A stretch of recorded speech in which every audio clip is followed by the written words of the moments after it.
我係 Nicky 小何，咁你有冇諗過一個問題先？就係如果你今晚你翻唔到屋企，你屋企會變成點啊？好啦，咁如果你已經超過30歲啦，咁孭住房貸啦，養個仔同埋父母啦，你就係一個屋企嘅絕對嘅支柱。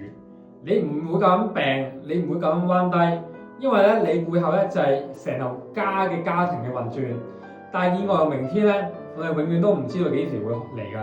咁啊，但係家庭支柱倒下啦，咁家庭咧就會即刻會跌入3大嘅斷崖。咁第一個啊就係斷供啦。咁幾百萬嘅房貸係唔會因為意外去停㗎嘛。咁屋企人咧可能會面臨間屋會被拍賣嘅悲劇啦。咁第二啦就係細路仔嘅教育費同埋生活費會中斷啦。因為咧單靠第一半咧未必去供得到㗎嘛。咁第三個失能啦，就係如果有重病失去咗工作能力啦，你就會面臨好龐大嘅長期照顧開支添。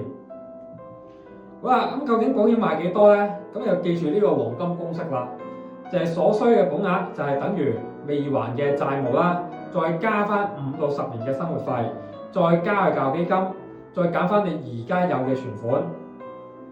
咁如果你計出嚟要幾百萬，但係預算又有限，咁又點樣樣咧？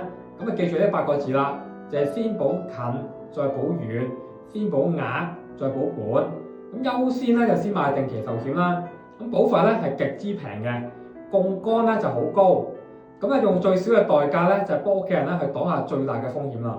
咁人壽保險咧係寫俾屋企人最深嘅情書啦，就係只要我喺度，我照顧你哋，就算有一日我唔喺度都好啊，我嘅愛同埋錢咧都係依然咁繼續去愛住你哋嘅。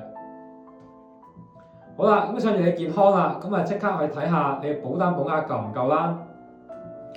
咁如果你或者你身邊嘅家庭支柱係需要免費去幫手去梳理保障嘅，咁留言加1啦，或者入群。咁我係 Nicky 小何，咁記得幫我點讚，咁啊訂閱撳鐘仔啦，同埋分享。咁我哋下期影片再見啦，拜拜。